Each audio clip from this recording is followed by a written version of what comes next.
Ya, pemirsa, momentum perayaan Hari Raya Idul Fitri memang menjadi booster bagi aktivitas ekonomi dan juga konsumsi masyarakat maupun pemerintah. Meski demikian, ujian sesungguhnya bagi perekonomian nasional adalah pasca momen Lebaran berakhir.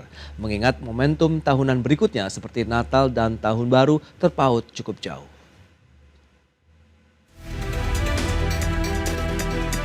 Momentum tahunan libur panjang Hari Raya Idul Fitri selalu menjadi harapan banyak pihak, baik dari pemerintah, pelaku usaha maupun masyarakat dalam menggerakkan dan mendorong roda perekonomian di tanah air. Apalagi didukung kebijakan pemerintah yang tengah mengakselerasi belanja negara di kuartal pertama tahun ini, sehingga diharapkan menjadi booster bagi kinerja pertumbuhan ekonomi nasional. Namun demikian, momentum dan kebijakan akselerasi belanja pemerintah tersebut harus berhadapan langsung dengan pecahnya perang antara Iran melawan Amerika Serikat dan Israel, yang langsung memanaskan harga energi dan meningkatkan kembali ketidakpastian kondisi geopolitik dan geoekonomi. Akibatnya sudah bisa ditebak pemerintah pun harus berjibaku untuk mengamankan keuangan negara dalam anggaran pendapatan belanja negara atau APBN 2026, terutama agar defisit APBN tidak melampaui 3% dari produk domestik bruto. Sebab sejumlah asumsi dasar makroekonomi dalam APBN sudah tidak sejalan dengan kondisi global, seperti harga minyak mentah dan kurs rupiah. Padahal jika mengacu pada prediksi Kadin Indonesia terkait perputaran uang selama libur Lebaran 2026 sebesar Rp148,39 triliun atau naik 8% dibandingkan tahun lalu, seharusnya geliat ekonomi masih akan berlanjut pasca Lebaran. Jakarta, berbagi sumber, IT Action. Baik pemirsa, untuk membahas tema kita kali ini, waspadai tekanan ekonomi dan daya beli pasca Lebaran. Kita sudah tersambung melalui Zoom bersama dengan Bapak Jimmy Gani, Dewan Pengawas Asosiasi Pengusaha Retail Indonesia Aprindo. Kemudian juga sudah bergabung Bapak Wijayanto Samirin, ekonom dari Universitas Paramadina. Langsung saja kita sapa ini. Halo Pak Jimmy, apa kabar? Baik, Mas Pras, apa kabar? Halo Pak Wija. Baik, Kabar baik, kabar baik Mas juga. Terima Jimmy, kasih atas Pak waktu yang Pras. disempatkan. Baik, Pak Wija, apa kabar juga nih hari ini Pak? Baik, alhamdulillah. Baik, terima kasih atas waktu yang disempatkan. Menarik kalau kita lihat dengan momentum Lebaran begitu. Mungkin Pak Wija bisa mengevaluasi dan juga menganalisis ya terkait dengan momentum-momentum seperti Ramadan, kemudian libur Lebaran. Apa yang bisa kita cermati begitu untuk saat ini? Apakah memang ada perubahan pola konsumsi lah misalnya begitu dari masyarakat dan Anda melihat bagaimana juga dengan daya belinya saat ini? Silakan Pak. Ya, Lebaran kali ini sedikit berbeda dengan Lebaran-Lebaran yang lalu ya. Oke. Kita belum tahu jumlah yang mudik, tapi prediksi saya stagnan atau sedikit lebih rendah. Kemudian belanja, prediksi saya sedikit lebih rendah juga dibandingkan Lebaran tahun yang lalu. Sebenarnya indikasi ini sudah bisa kita lihat dari perilaku masyarakat bulan Januari Februari, di mana survei oleh BI itu menunjukkan bahwa pada bulan itu masyarakat itu banyak mengalokasikan uangnya untuk ditabung. Jadi yang Oke. dikonsumsi itu turun. Bahkan data Februari itu yang dikonsumsi hanya 71,6% dari seluruh pendapatan. Yang ditabung 17,7%. Yang dikonsumsi terendah sejak COVID, yang ditabung paling tinggi sejak COVID. Nah, ini rasanya merupakan refleksi bahwa masyarakat itu rasional karena menghadapi situasi tidak pasti di masa mendatang beberapa bulan ke depan, sehingga mereka mencoba menghemat pengeluaran. Belum lagi begini, Mas Pras, Juli, Juni ini nanti kan tahun ajaran baru, di mana masyarakat harus mengeluarkan anggaran untuk pendidikan. Jadi dugaan saya ini akan ada cukup banyak penghematan, termasuk pada saat Lebaran ini dan beberapa bulan pasca Lebaran mengantisipasi pengeluaran di Juni-Juli. Baik, itu dia. Ada biaya pendidikan juga yang harus disiapkan oleh masyarakat begitu ya setelah juga momentum Ramadan dan Lebaran ini. Nah, lantas bagaimana dari sisi retail melihat pola konsumsi daya beli masyarakat di Lebaran tahun ini? Apakah jauh lebih baik dibandingkan dengan tahun sebelumnya atau sama ini Pak Jimmy? Iya Mas Pras, terima kasih. Jadi dari sisi pelaku usaha retail, konsumsi masyarakat selama Ramadan hingga menjelang Lebaran tetap menjadi festive season yang kita sebut atau periode puncak belanja tahunan. Namun dalam beberapa tahun terakhir memang terlihat adanya perubahan perilaku konsumen yang semakin rasional dan selektif dalam berbelanja. Seperti tadi yang disampaikan oleh Pak Wija ya, memang lebih lebih hati-hati nampaknya. Jadi masyarakat ini mengatur pengeluaran mereka, mengatur keuangan mereka dengan lebih rasional. Kemudian mereka lebih aktif mencari promosi serta memprioritaskan kebutuhan utama dibandingkan dengan belanja yang sifatnya produk-produk sekunder. Nah, hal ini menunjukkan konsumen semakin memperhatikan nilai dan manfaat dalam setiap pembelian gitu. Saya juga kaget tadi, rupanya ada peningkatan dalam menabung ya. Jadi spendingnya lebih hati-hati dan juga mungkin porsinya juga lebih sedikit daripada biasanya gitu. Baik, tapi kalau lihat dari sisi retailnya sendiri, penurunan daya beli sendiri masih ada, sudah mulai membaik atau bagaimana? Terutama untuk yang bahan-bahan non kebutuhan pokok begitu nih, Pak Jimmy. Kalau kita lihat memang kondisi daya beli saat ini dapat dikatakan masih dalam fase penyesuaian lah gitu Mas Pras. Jadi untuk kebutuhan pokok permintaan relatif stabil karena merupakan kebutuhan utama masyarakat. Jadi waktu puasa misalnya ya kan tetap harus sahur, tetap harus buka puasa gitu kan. Jadi ya kebutuhan pokoknya itu tetap dibeli, bahkan mungkin lebih daripada biasanya gitu karena momen untuk merayakan puasa tersebut gitu. Tapi kalau kita bicara produk-produk yang sekunder atau non pokok, ini konsumen terlihat lebih sensitif dan lebih selektif gitu. Hal ini juga sejalan dengan data BPS yang menunjukkan bahwa konsumsi rumah tangga masih menjadi kontributor terbesar terhadap PDB Indonesia dengan porsi lebih dari 50%. Jadi memang konsumsi itu masih menjadi motor utama ekonomi, masyarakat masih membeli gitu ya, tetapi pola belanjanya lebih berhati-hati. Kira-kira gitu. Oke. Nah, lantas Pak Wija, kira-kira faktor utama begitu yang berpotensi menekan daya beli masyarakat setelah Lebaran nih apa begitu? Apakah dari domestik ada inflasi di sana, pendapatan atau kondisi ekonomi global? Pertama, faktor persepsi tadi ya, masyarakat mengantisipasi situasi yang tidak pasti di masa depan, jadi mengerem konsumsi. Jadi ada yang bisa mengkonsumsi tapi mengerem. Tapi ada juga masyarakat yang memang daya belinya sangat terbatas. Dan ini semakin tergerus akibat inflasi. Karena year on year hingga Februari ini inflasinya sudah 4, sekian persen, hampir 5%. Ini tinggi sekali, jadi daya beli tergerus. Dan belum lagi, kalau kita melihat outstanding pinjol dan pinjol ilegal itu meningkat. Jadi pinjol kira-kira 80-90 triliun. Yang ilegal belum ada data resmi tapi diperkirakan sekitar 3 kali lipat. Nah, pinjol dan pinjol ilegal ini kan bunganya tinggi. Dan ketika masyarakat tidak bisa mengembalikan, pasti ada upaya-upaya menarik yang membuat mereka tidak nyaman begitu ya. Sehingga jujur saja ini juga mengurangi kemampuan masyarakat untuk belanja karena ada sebagian anggaran yang digunakan untuk membayar cicilan itu. Oke, itu dia. Lantas seberapa besar sih kalau kita cermati dampak dari pengeluaran besar seperti yang tadi sudah disampaikan Pak Jimmy, momentum seperti ini memang belanjanya akan di luar dari kebiasaan begitu, dalam artian mungkin lebih banyak. Nanti kita lihat seperti apa pasca Lebaran di segmen berikutnya, kita akan jeda sebentar Pak Jimmy dan juga Pak Wijaya. Dan pemirsa, kami akan segera kembali usai pariwara berikut ini. Ya, terima kasih Anda masih bergabung bersama kami dalam Market Review pemirsa, dan berikut ini kami akan sampaikan beberapa data. Kita akan cermati data inflasi seperti apa tren dan pergerakannya inflasi per Februari 2026. Seperti yang bisa Anda saksikan di layar televisi Anda, tercatat 0,68% secara bulanan. Ini dia, fluktuasinya cukup kencang sekali ya, sempat memang terjadi deflasi secara bulanan begitu ya.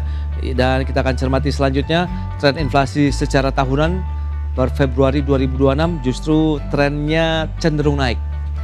Di Februari 2026 tercatat 4,76%, di mana ini juga sudah overshoot ya terkait dengan target 2,5 plus minus 1% begitu untuk target inflasi secara tahunan di tahun 2026 ini. Dan selanjutnya kita akan lihat dari sisi PMI manufaktur Indonesia per Februari juga ini datanya sebenarnya cukup menarik begitu, cenderung naik dalam 3 bulan terakhir, tercatat terakhir di 53,8 untuk PMI manufaktur di bulan Februari. Itu dia beberapa data yang sudah kita sampaikan. Kita lanjutkan kembali perbincangan bersama dengan Bapak Wija dan juga Pak Jimmy Gani. Ya, dengan beberapa informasi tadi yang sudah disampaikan ini menarik. Inflasi secara bulanan, tahunan cenderung naik. Kemudian di satu sisi PMI manufaktur kita justru ada perbaikan. Pak Wija, dari sisi ekonom melihat apakah ini bisa memberikan kontribusi yang positif terkait dengan tadi ada tingkat konsumsi masyarakat yang masih bisa terjaga, aktivitas dunia usaha juga masih cukup oke atau bagaimana Pak Wija? Ya, inflasi year on year bulan Februari kan sudah 4,76% ya. Ya. Itu belum memasukkan impact kenaikan harga BBM. Jadi Oke. ketika harga BBM naik, kemudian logistik cost internasional naik, biaya import naik, ada imported inflation, inflasi pasti akan melejit. Ya. Dugaan saya 5% pasti terlewati itu karena tambahan faktor-faktor tadi. Ya. Ini salah satu faktor pengerem. Kalau PMI manufacture itu memang sesuatu yang seasonal, Mas Pras. Oke. Jadi selalu tinggi sebelum Lebaran, kemudian setelah Lebaran drop gitu. Nanti mendekati tahun baru, Lebaran tinggi lagi, kemudian drop gitu. Jadi ini faktor yang seasonal dan sebenarnya kita perlu memaknai ini sebagai sesuatu yang positif ya. Walaupun ini seasonal, tapi behaviornya itu normal. Jadi yang kita khawatirkan kan ketika mendekati Lebaran pun PMI-nya tidak naik gitu. Nah ini masalah. Oke. Jadi seasonal tapi normal. Perlu disyukuri Mas Pras. Iya. Oke. Nah, lantas kalau memang dari beberapa hal yang perlu dicermati tadi menarik juga ya dengan data-data ekonomi yang sudah disampaikan. Nah, lantas seberapa besar nih Pak Jibi yang tadi sempat tertunda adanya tadi lonjakan pengeluaran masyarakat begitu selama momentum Ramadan, Lebaran, kemudian pasca Lebarannya sendiri akan seperti apa begitu dampaknya? Apakah ini justru langsung akan turun drastis begitu pasca Lebaran atau bagaimana? Iya, Mas Pras, memang biasanya setelah periode Ramadan dan Lebaran terjadi fase normalisasi konsumsi. Jadi Oke. kembali menurun dan ini hal yang wajar karena masyarakat kan telah melakukan pengeluaran yang cukup besar ya selama periode tersebut baik di Ramadan kemudian Lebaran untuk rumah tangga, untuk makanan, untuk pakaian maupun juga perjalanan mudik ini juga memakan biaya yang cukup besar gitu untuk masyarakat. Nah, namun aktivitas retail tetap bergerak karena kebutuhan sehari-hari tetap berjalan. Oke. Biasanya penjualan akan kembali stabil beberapa minggu setelah Lebaran seiring Iya. masyarakat kembali ke aktivitas normal. Jadi turun gitu ya untuk beberapa waktu kemudian nanti akan kembali normal lah kira-kira gitu. Oke, tren inflasi yang tadi beranjak naik begitu ada dampaknya tidak terkait dengan sektor retail dan juga kemampuan masyarakat juga akhirnya untuk bisa melakukan aktivitas belanja dan konsumsi, Pak Jimmy? Yang jelas tentunya kalau kita bicara inflasi yang tinggi Ya. itu akan mempengaruhi daya beli gitu kan. Daya belinya jadi melemah. Oke. Nah, tekanan daya beli ini umumnya lebih terasa pada kelompok masyarakat dengan pendapatan menengah ke bawah terutama untuk produk yang sifatnya non essential. Oke. Namun secara umum konsumen di berbagai segmen saat ini menunjukkan perilaku belanja yang lebih berhati-hati, lebih mempertimbangkan harga serta memanfaatkan berbagai program promosi yang tersedia. Jadi tetap si belanjanya tetap ya, Iya. walaupun mungkin nanti akan ada penurunan karena harga-harga naik, tapi yang jelas mereka lebih hati-hati lah dalam menggunakan uang yang mereka miliki gitu kira-kira gitu. Baik, baik. Nah, lantas seberapa penting sih Pak Wija kalau kita lihat dari sisi belanja, kemudian aktivitas ekonomi masyarakat, bahwa daya beli masyarakat ini harus tetap dijaga pasca Lebaran. Ingat tadi Pak Jibi sampaikan memang turun drastis begitu, cyclical lah yang terjadi setiap momentum Lebaran naik, kemudian setelahnya kemudian melandai kembali begitu Pak Wija. Ya, pemerintah harus berusaha ya supaya walaupun cyclical, walaupun pandai, tidak drop-drop amat gitu ya. Oke. Karena kalau ini drop luar biasa bisa berdampak ke hal-hal yang lain, misalnya penerimaan pajak, PPN khususnya, Oke. kemudian juga masalah lapangan kerja dan lain sebagainya. Salah satu langkah yang perlu dilakukan menurut saya ketika harga minyak dunia naik ya pemerintah melakukan mempertahankan subsidi BBM walaupun sifatnya adaptif. Jadi Oke. harga dijaga, tetapi ketika harga minyak dunia sudah begitu tinggi ya diizinkan untuk naik mengikuti harga dunia. Jadi di bawah harga dunia tetapi naik turun mengikuti yang terjadi di situasi global. Karena kalau dipanteng harganya tetap, saya khawatir fiskal pemerintah nanti yang jebol. Karena pada saat yang bersamaan kan pemerintah juga tidak sangat solid ya situasi Oke. fiskalnya. Nah, kalau bicara mengenai fleksibilitas penggunaan anggaran pemerintah sendiri, kita tahu tekanan juga kan masih cukup kuat dari global. Tapi seberapa kuat juga fiskal kita bisa menyesuaikan diri begitu, Pak Wija? Ya, kalau Pak Prabowo kan mengatakan defisitnya tetap berusaha dijaga di level 3% PDB. Jadi Iya. sesuai undang-undang tidak ada revisi. Nah, ini memang bagus dari sisi komitmen untuk menjalankan disiplin fiskal. Ini lembaga rating, investor akan suka. Walaupun Oke. dalam realitanya saya lihat ini sulit untuk dijalankan. Mengapa? Oke. Karena memang situasi penerimaan yang berpotensi turun, kemudian pengeluaran-pengeluaran tambahan yang luar biasa. Apalagi arahan Pak Presiden untuk MBG, KDMP itu tidak akan dikutak-kutik. Padahal spending terbesar ada di situ, potensi penghematan terbesar ada di situ. Oke. Nah, kita tunggu nih para menteri yang sedang rapat dipimpin Pak Erlangga apa solusinya. Yang menarik, beberapa waktu yang lalu Pak Erlangga itu mengeluarkan senario defisit 3,05%, defisit 3,5%, dan defisit 4,06%. Nah, menurut saya justru senario ini sesuatu yang sangat realistis supaya Oke. kita mengantisipasi kalau memang defisitnya lebih tinggi dari 3%. Sehingga para pihak masyarakat bersiap. Rating agency mengatakan ini sesuatu yang sudah diantisipasi. Jangan sampai kita kekeh di 3%, tapi kemudian terlewati dan kita kalang kabut. Jadi apa yang dilakukan oleh pemerintah ini awal yang bagus, tetapi memang belum tuntas. Kita tunggu, semoga Iya, iya. para menteri bisa menuntaskan. Itu dia. Lantas indikator ekonomi apa saja yang masih perlu diwaspadai oleh pemerintah, masyarakat, dan pelaku usaha khususnya retail? Kita bahas lagi di segmen berikutnya. Kita akan jeda kembali sebentar Pak Wija dan juga Pak Jimmy dan pemirsa. Tetaplah bersama kami. Ya, Anda masih menyaksikan Market Review. Kita lanjutkan kembali perbincangan bersama dengan Bapak Jimmy Gani, Dewan Pengawas Asosiasi Pengusaha Retail Indonesia. Kemudian juga ada Pak Wijayanto Samirin, ekonom dari Universitas Paramadina. Nah, kalau kita bicara mengenai indikator-indikator ekonomi yang perlu diwaspadai ini, kita ke Pak Wija kembali untuk membaca potensi penurunan daya beli, tekanan ekonomi begitu pasca Lebaran. Karena kita tahu juga kan perang masih terus berkecamuk begitu hingga saat ini, Pak Wija. Yang paling penting adalah inflasi. Oke. Karena ini mempengaruhi daya beli, terutama konsumsi rumah tangga, di mana konsumsi rumah tangga itu kan 5 hingga 5,6% PDB kita. Jadi sepanjang kita berhasil menjaga daya konsumsi ini, ekonomi kita dari sisi pertumbuhan relatif aman. Tapi kalau sulit, gagal menjaga, maka pertumbuhan akan melambat.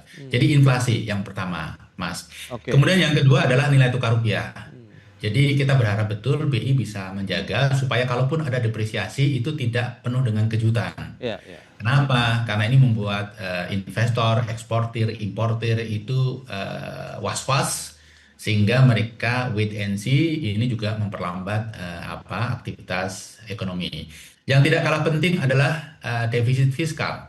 Karena sekarang kan permasalahan utama kita adalah fiskal. Kita berharap betul pemerintah bisa memastikan defisit fiskal ini terjaga, kemudian melakukan penghematan yang rasional, realistis, begitu, sehingga confidence dari investor terhadap surat hutang pemerintah tinggi. Ketika pemerintah menerbitkan surat hutang yang tahun ini targetnya 1.650 triliun, itu ada yang membeli. Karena sepanjang ada yang membeli surat hutang kita, karena sebagian besar adalah untuk refinancing, situasi fiskal kita akan berkelanjutan. Nah, itu harapan kita, 3 poin itu, Mas. Baik, 3 poin yang perlu dicermati tadi ada inflasi, kemudian bagaimana pergerakan nilai tukar rupiah dan juga defisit anggaran kita. Nah, Pak Jimmy, kalau kita lihat dengan kondisi ekonomi yang tadi sudah disampaikan, strategi apa yang sudah disiapkan, mitigasi mungkin dari teman-teman Aprindo untuk menyikapi kondisi tahun ini yang mungkin berbeda dengan lainnya, dengan hari-hari sebelumnya, butuh extraordinary apa begitu yang sudah dilakukan begitu. Silakan Pak. Ya Pak Jimmy. Iya Mas, sorry.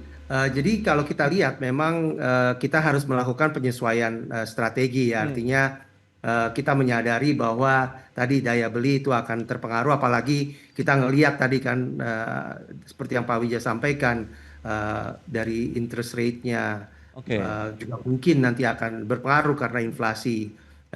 meningkat, kemudian juga dari sisi nilai tukar, sehingga memang masyarakat akan cenderung lebih hati-hati tadi. Jadi kita harus mencoba untuk memberikan diskon, kemudian juga melakukan efisiensi di toko-toko kita, serta juga menyediakan omnichannel, karena dengan misalnya nanti biaya logistik, biaya transportasi, distribusi itu meningkat dengan meningkatnya misalnya biaya BBM, ya tentu masyarakat akan juga mencoba untuk membeli online selain daripada offline, ya, sehingga nanti mereka akan menghemat biaya transportasi dan bisa tetap mendapatkan barang yang mereka butuhkan itu tanpa harus datang ke toko-toko itu gitu. Jadi penyesuaiannya ini sudah dilakukan oleh teman-teman di retail, ya, kita di retail. Ya. Jadi bukan sesuatu yang tiba-tiba gitu. Jadi kita udah antisipasi dari waktu yang lumayan lama lah, kira-kira gitu, Mas Frans. Lantas bagaimana dengan pasokan harga barang di sektor retail sendiri pasca Lebaran begitu? Apakah memang masih ada tekanan mungkin dari biaya distribusi atau logistik atau dari harga bahan bakunya sendiri begitu? Mengingatkan kita tahu konflik global berpengaruh juga terhadap logistik internasional. Apakah semua komponen bahan baku dan bahan baku penolong dari sektor retail ini sudah berasal dari dalam negeri begitu, Pak Jimmy? Secara umum hingga saat ini, ya, kondisi pasokan barang masih relatif terjaga. Jadi pemerintah juga bersama berbagai pemangku kepentingan termasuk kita, pelaku usaha retail, terus menjaga kelancaran distribusi dan ketersediaan barang kebutuhan masyarakat. Namun tentu dinamika biaya distribusi dan harga bahan baku tetap perlu dicermati karena sangat dipengaruhi oleh faktor global seperti harga energi, tadi kan nilai tukar, kemudian juga kondisi logistik. Jadi koordinasi antara pemerintah, produsen dan pelaku distribusi ini menjadi kunci untuk menjaga stabilitas harga di tingkat konsumen. Karena perlu diingat bahwa retail ini kan bagian daripada satu supply chain, ya, mata rantai pasok. Dan di mata rantai pasok itu kita di tengah-tengah, di mana barang-barang yang diproduksi oleh para produsen itu kemudian didistribusikan oleh para pedagang besar dan seterusnya hingga ke pelaku eceran atau pelaku retail yang nanti menyediakan barang untuk dibeli oleh konsumen. Jadi ini penting untuk kita jaga semua gitu. Di produsennya penting, kemudian dari sisi retailnya juga kita coba atur, tapi juga kebijakan-kebijakan dan juga upaya-upaya pemerintah untuk menjaga harga supaya lebih stabil ini juga penting, ya. Dan juga pasokan barangnya harus dijaga juga gitu kira-kira. Baik, lantas harapan dari pelaku usaha retail sendiri terhadap kebijakan pemerintah untuk tetap menjaga stabilitas harga dan daya beli masyarakat terutama pasca Lebaran, ya, sampai dengan ketemu lagi nanti Nataru nih, Pak Jimmy. Ya, yang jelas kita tentu apresiasi upaya-upaya pemerintah yang saat ini untuk menjaga terutama inflasi dan juga supaya nilai tukar ini tetap bisa stabil di tengah gejolak yang luar biasa. Nah, ini kita harap itu bisa terus terjadi, dan seperti yang tadi Pak Wija sampaikan, subsidi mungkin juga perlu dilihat, ya, karena kalau subsidinya dikurangi atau dihilangkan ini juga tentu akan berpengaruh terhadap biaya transportasi dan logistik gitu. Jadi dan kita juga Mas Pras juga mesti ingat juga bahwa masih ada kecenderungan biaya-biaya ekonomi tinggi yang perlu kita cermati di lapangan. Nah, itu kalau bisa kita pastikan efisien gitu, ya, diefisienkan sehingga betul-betul nanti biaya-biaya itu bisa terkendali dan masyarakat bisa mendapatkan kebutuhan bahan-bahan pokoknya terutama, ya, dengan harga yang terjangkau. Baik, Pak Jimmy, itu dia momentum yang diharapkan masih terus berlanjut sampai dengan akhir tahun. Terakhir, bagaimana Pak Wija proyeksi Anda terkait dengan tingkat daya beli masyarakat, kemudian kemampuan masyarakat untuk melakukan aktivitas konsumsi dan, ya, kondisi ekonomi paling tidak di tahun 2026 paling, ya, semester 1 akan seperti apa nih, Pak Wija? Ya, kalau semester 1 kuartal 1 target pertumbuhan 5,5% itu saya yakin akan tercapai. Karena ada 3 momentum tuh. Nataru belum berakhir, Lebaran Ramadan datang, kemudian pada saat yang bersamaan pemerintah itu menggeber belanja dari mulai bulan pertama. Kan biasanya di akhir-akhir tahun ya baru meningkat. Ini dari awal sudah mulai digeber. Jadi kuartal 1 memang 5,5% itu akan terwujud. Tapi tantangannya adalah di kuartal 2, 3, dan 4. Kenapa? Karena faktor lebaran, faktor Nataru tidak ada. Kemudian yang kedua, inflasi mulai terjadi. Kemudian yang ketiga, pemerintah ada rencana untuk menerapkan BFA dan Oke. 4 hari kerja. Itu bagus secara fiskal, sangat Ya. rasional, tapi kita harus mengantisipasi juga dampak perlambatan aktivitas ekonomi karenanya. Demikian, Mas Pras. Baik, itu dia. Yang penting adalah bagaimana menjaga juga aktivitas ekonomi, kemudian pemerintah terus menjaga market domestik juga begitu. Dari mungkin ya ada beberapa sektor yang mungkin terkendala dengan adanya barang-barang impor yang masuk, tapi di satu sisi harus ada mungkin safeguard lagi yang perlu disiapkan oleh pemerintah ya, sehingga market dalam negeri juga akan lebih safe juga untuk menghadapi tahun 2026 ini, terutama pasca lebaran, kemudian aktivitas konsumsi masyarakat juga tetap terjaga, itu yang paling utama. Pak Wija, kemudian Pak Jimmy, terima kasih banyak atas informasi, update dan juga insight yang sudah diberikan kepada pemirsa pada hari ini. Selamat melanjutkan aktivitas Anda kembali. Salam sehat, sampai berjumpa kembali Pak. Terima kasih. Terima Ya. kasih, Mas. Terima kasih. Ya, pemirsa, Otoritas Jasa Keuangan memprediksikan penyaluran pembiayaan dan pinjaman daring akan mengalami peningkatan menjelang Hari Raya Idul Fitri 1447 Hijriah tahun ini, dan proyeksi tersebut mengacu pada peningkatan kebutuhan masyarakat serta peningkatan yang terjadi secara historis. Otoritas Jasa Keuangan memprediksi penyaluran pembiayaan dan pinjaman daring akan meningkat menjelang Hari Raya Idul Fitri 1447 Hijriah. Kepala Eksekutif Pengawasan Lembaga Pembiayaan Perusahaan Modal Ventura, Lembaga Keuangan Mikro, dan Lembaga Jasa Keuangan lainnya, Otoritas Jasa Keuangan Agusman, dalam keterangannya menyebutkan periode Ramadan hingga menjelang Lebaran menjadi momentum peningkatan penyaluran pembiayaan. Hal itu seiring meningkatnya kebutuhan masyarakat serta tambahan modal kerja UMKM secara musiman. Agusman menuturkan secara historis penyaluran pembiayaan selalu tumbuh positif di industri penggadaian, industri multifinance hingga industri pinjaman daring atau PINDAR pada 2 tahun terakhir. Tercatat pada Maret 2024, penyaluran pembiayaan multifinance tumbuh 2,05% secara bulanan, dengan tingkat pembiayaan bermasalah atau non-performing finance growth terjaga di level 2,45%. Sementara pada Maret 2025, pembiayaan meningkat 0,78% secara bulanan, dengan NPF growth sebesar 2,71%. Sedangkan pada industri PINDAR, Agusman mengungkapkan nilai penyaluran pembiayaan pada Maret 2024 meningkat hingga 8,9% month to month dan naik 3,8% month to month pada Maret 2025. Berbagai sumber, ID Action.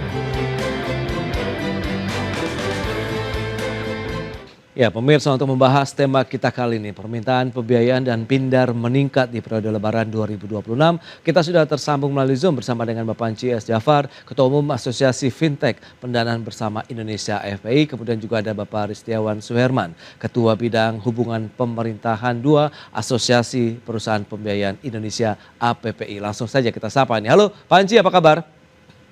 Apa kabar, Pak? Kabar baik Pak, Baik. terima kasih juga atas waktu yang disempatkan. Halo Pak Aris, apa kabar Pak?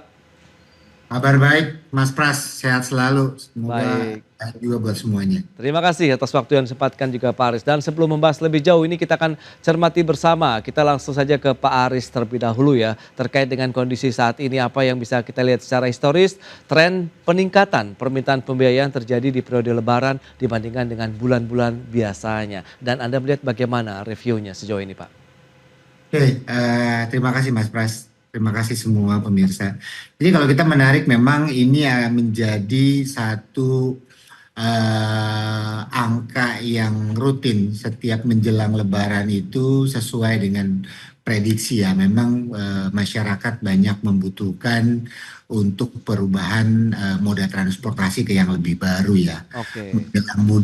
Menjelang mudik, banyak juga yang ingin menggunakan kendaraan baru dan lainnya, dan ini terrefleksikan sebetulnya. Oke. Dari tahun 2023 kalau kita mencermati datanya, dari tahun 2023 itu rata-rata per bulan itu sekitar 44 triliun. Kalau kita dilihat dari SIM amount transaksi Oke. yang terjadi di APPI, Tapi pada saat menjelang Lebaran itu biasanya naik sekitar 10% ke 48 triliun. Kalau kita refer ke 2023. Data 2024 juga hampir sama, 46 triliun naik ke 50 triliun menjelang Lebaran 9%. Oke. Lalu di tahun 2025 juga hampir sama, konsisten. Kenaikan menjelang Lebaran itu ada kenaikan yang cukup lumayan di tahun 2025 sekitar 15%. Dan ini juga terlihat kalau kita lihat di tahun 2026 ini. 2026 ini kebetulan memang ada IMS juga di bulan Februari.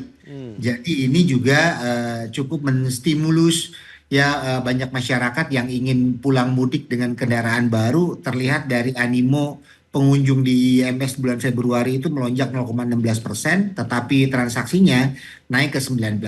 Dan itu linear dengan data-data yang disampaikan ya bahwa di Gaikindo data penjualannya pun meningkat ya, penjualan unit di bulan menjelang Lebaran itu cukup lumayan meningkat. Begitu Mas. Oh, berarti memang masih ditopang oleh sektor otomotif begitu ya untuk sektor pembiayaan sendiri? Betul, kalau untuk multiguna sekarang ini masih ditopang oleh sektor otomotif Mas Bras. Oke, nah dari sisi Pindar sendiri bagaimana Panci? Apakah memang momentum Lebaran tahun ini cukup berbeda dibandingkan dengan tahun-tahun sebelumnya? Dalam artian peningkatannya cukup signifikan atau seperti apa nih Pak update-nya? Ya, seperti yang kita ketahui bahwa setiap menjelang Lebaran permintaan pinjaman selalu menunjukkan peningkatan yang cukup signifikan. Oke. Tapi kalau kita lihat data dua tahun terakhir penyaluran Pindar itu tumbuh di sekitar 9% untuk 2024 dan memang di 2025 turun menjadi 4%, sekitar 4%. Ya, kita memprediksi untuk 2026 ini akan tumbuh tetapi tidak signifikan, ya sekitar di angka 5%. Kenapa dipatok 5% nih Pak? Tantangannya di bagian yang mana Pak Anci kalau kita bicara untuk pinjaman Pindar sendiri? Ya, kelihatannya peningkatan permintaan ini tentunya mencerminkan tingginya kebutuhan pembiayaan masyarakat untuk menyambut hari raya ya. Cuman sebelumnya sebelum Lebaran ini banyak ultramikro terutama yang sudah memperoleh pinjaman sehingga di Lebaran ini mereka sudah memprediksi, sudah prepare jauh 2 bulan sebelumnya sehingga kemungkinan untuk naik tidak terlalu besar. Oke, kalau misalnya tadi sektor pembiayaan otomotif yang menopang, kalau pinjaman daring bagian mananya nih Pak yang menyokong kinerjanya sejauh ini? Yang banyak sebenarnya di multiguna dan ultramikro, terutama bagi pengusaha-pengusaha kecil, unbankable, underserved, pengusaha home industry yang tidak terlalu besar ya kebutuhannya. Itu yang akan mendominasi di Lebaran ini. Jadi kita sudah melakukan research beberapa platform itu lebih besar di membiayai di bidang ultramikro atau UMKM yang lebih kecil.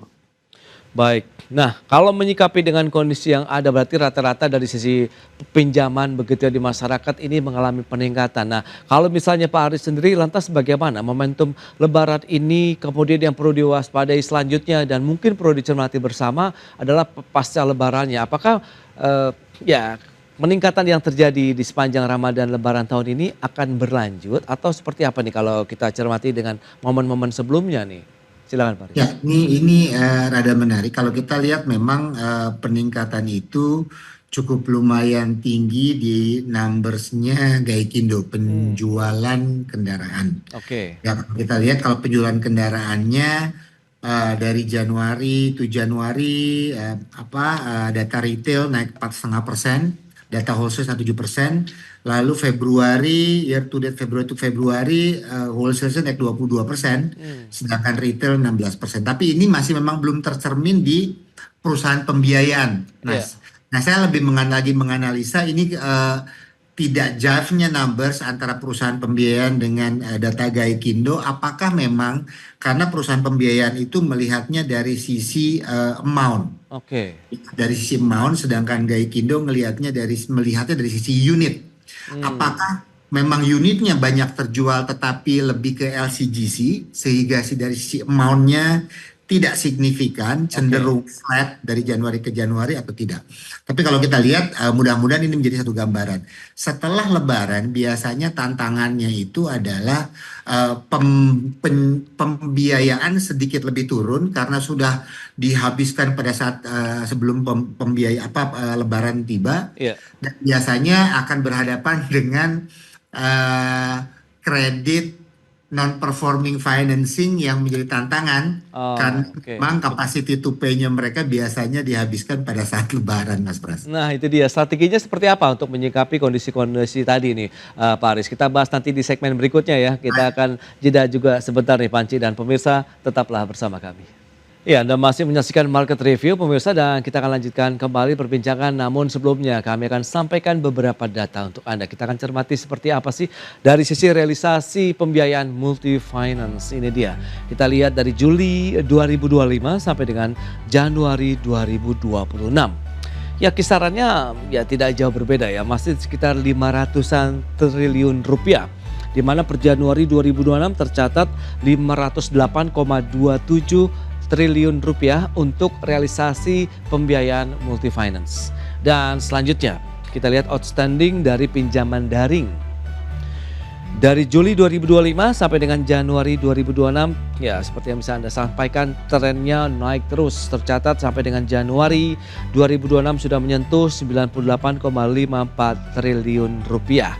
Itu dia beberapa data yang sudah kita sampaikan, dan kita akan lanjutkan kembali perbincangan bersama dengan Bapak Anci S. Jafar, Ketua Umum AFPI. Kemudian juga kita akan lanjutkan kembali perbincangan bersama dengan Bapak Ristiawan Suherman. Dia adalah Ketua Bidang Hubungan Pemerintahan 2 dari APPI. Ya, menyikapi dengan beberapa data tadi yang sudah disampaikan, dan lantas bagaimana nih? Tadi sempat tertunda ya Pak Aris, kalau kita lihat pasca Lebaran. NPF ini menjadi tantangan tersendiri. Lantas strategi apa yang sudah disiapkan? Mitigasinya apakah karena ini momentum siklikal juga berarti business as usual saja kah? Atau ada preparation khusus begitu nih? Silakan Pak Aris. Terima kasih Mas Pras. Jadi tadi sedikit saya koreksi data yang dicantumkan adalah itu datanya piutang. Ya. Data piutang yang kita di bulan Januari posisinya ada 508,270 triliun rupiah. Atau kalau kita lihat year on year tumbuh tipis sekitar 0,78. Jadi kembali terkait dengan non-performing financing, perusahaan pembiayaan sebetulnya hampir semua perusahaan pembiayaan sudah mulai memitigasi dari tahun 2025. Kalau kita melihat dari makroekonomi daya beli masyarakat yang itu juga berkorelasi dengan bayar masyarakat yang cenderung lebih menurun. Yang kedua, kondisi geopolitik juga yang kita melihat adalah tekanan terkait ke daya beli masyarakat dan daya masyarakat. Jadi tahun 2025 perusahaan pembiayaan sudah meningkatkan aspek prudensial atau kehati-hatian, Mas Pras. Sehingga kita lihat bahwa pertumbuhannya pun sangat tipis sekali, ya, yang diprediksi bisa 10 sampai dengan 11%. Pertumbuhan pembiayaan itu hanya year on year 2025 itu 0,61 percentile. Ya, jadi di tahun 2005-2026 saya rasa perusahaan pembiayaan masih belum ingin untuk melonggarkan proses kreditnya. Jadi masih mempertahankan di tingkat kehati-hatian yang cukup lumayan tinggi, karena kalau kita sama-sama tahu tahun 2026 ada tambahan external factors geopolitik antara Amerika dengan Iran dan pokoknya di Timur Tengah memanas terus dengan Israel. Ya, dan nanti triple down efeknya terkait dengan yang kita takutkan sama-sama dari sisi biaya, karena akan naik dampak minyak dan segala macam. Saya yakin mungkin perusahaan pembiayaan tidak akan serta-merta tahun 2026 ini akan melonggarkan aspek kehati-hatiannya. bahkan Oh, akan lebih meningkatkan. Jadi kalau saya sih melihatnya, ya. bahkan minimal di tempat saya sendiri, memang sekarang ini modenya lagi mode untuk lebih ketat. Oh, oke, oke. Itu dia, mode ketat lagi dan lebih prudent lah ya untuk menjaga kinerja perseroan juga begitu dari industri pembiayaan. Nah, kalau kita lihat dengan beberapa informasi tadi, jenis pembiayaan seperti apa nih Pak Aris yang paling banyak diminati, konsumsi kah, modal kerja? Kalau memang kan tadi dari Pindar sendiri lebih banyak ada unbankable gitu masuk konsumennya, kemudian sektor mikro, UMKM begitu. Ini Anda bagaimana dari FPPI? Oke, dari sektor multiguna pasti yang paling banyak masih terkait dengan majority masih terkait dengan kendaraan. Ya, Oke, memang kendaraan roda 4, kendaraan roda 2 itu masih mendominasi hmm, secara pembiayaan. Walaupun dari situ sekarang itu kan pendanaan pembiayaan dana tunai ya, ya yang baru diluncurkan tahun 2024 setiap tahun pertumbuhannya cukup lumayan signifikan dan memang mostly pendanaan dana tunai ini atau pembiayaan dana tunai ini kita sasar untuk segmen-segmen produktif hmm, dibandingkan dengan konsumsi. Tapi kalau kita melihat pie-nya majority kita masih di multiguna yang lebih ke konsumtif dari pembiayaan kendaraan. Tapi oke. untuk produktif segmen sudah mulai memperlihatkan peningkatan year by year yang cukup lumayan signifikan, Mas Pras. Baik, itu dia dari PPI. Nah, Panci, lantas bagaimana Anda melihat momentum 2026 pasca Lebaran begitu? NPF ini masih menjadi tantangan tersendiri juga kah atau lebih smooth tahun ini? Panci. Ya, Hmm. ya. Pada dasarnya platform anggota API telah memiliki pengalaman, Pak, Hmm. menghadapi pola peningkatan permintaan sehingga pembiayaan menjelang periode tertentu, termasuk Lebaran, itu sudah kami memiliki pengalaman di situ. Oke. Tetapi kita karena saat ini keadaan juga ekonomi eh, yang belum menentu sehingga kami dari asosiasi menghimbau kepada teman-teman anggota platform untuk tentunya meningkatkan kehati-hatian di dalam melakukan analisa kelayakan kredit dengan tentunya memakai mesin kami yaitu credit scoring berbasis AI, Oke. terus ada kredit bureau dan sebagainya. Pak. Ya, Anda melihat juga proyeksi untuk industri pembiayaan khususnya dari pinjaman daring di tahun 2026 ini masih akan terus berlanjut atau tidak? Biasanya kan pasca Lebaran momentumnya juga turun ya seperti tadi Panci sampaikan. Nah ini dia, seberapa jauh turunannya, kemudian apakah masih bisa di-boosting lagi begitu Panci? Indonesia tentunya memiliki population yang cukup besar Oke, sehingga prospek untuk ini terus akan berlanjut oke. dan saya boleh sampaikan bahwa saat ini Ya, kita ya. terus growth karena masih banyak credit gap yang terjadi di negara kita itu kebutuhannya sekitar 1.650 triliun untuk Oke. tahun ini. Ya, market untuk kami sangat terbuka luas dan masih terbuka luas. Ya, kami cukup optimis untuk ini dan ya mudah-mudahan ke depannya terus meningkat dan dengan masyarakat sudah mulai teredukasi disiplin bayarnya sehingga NPL tentunya kita bisa tekan menjadi lebih kecil lagi. Oke, untuk pinjol ilegalnya sendiri bagaimana Pak? Masih jadi batu sandungan kah atau sudah semakin teredukasi tadi yang seperti Anda sampaikan dari masyarakat konsumen sendiri? Ya, saat ini pinjol ilegal ini jauh lebih besar dari kami, masih jauh lebih besar. Tetapi step by step, kalau kita melihat tren bulan ke bulan, pinjol ilegal terjadi switching dari pinjol ilegal Oke. ke Pindar. Karena kami dan OJK terus menerus melakukan edukasi ke masyarakat untuk menghindari yang namanya pinjol ilegal. Oke, itu dia edukasi terus-menerus dilakukan begitu ya. Nah, Pak Aris, lantas bagaimana harapan dari teman-teman PPI kemudian terhadap mungkin kerjasama dengan OJK begitu untuk bisa meningkatkan lagi industri pembiayaan untuk beberapa ya, tidak tahun ini tapi kan juga tahun-tahun selanjutnya begitu, Pak Aris. Ya, kalau kita melihat memang opportunity cukup lumayan besar dengan 300, hampir 300 juta masyarakat di Indonesia. Sekarang ini bahkan kalau kita lihat tahun 2025 penjualan kendaraannya kalah dengan Malaysia yang cuma hanya mempunyai penduduk 30 juta.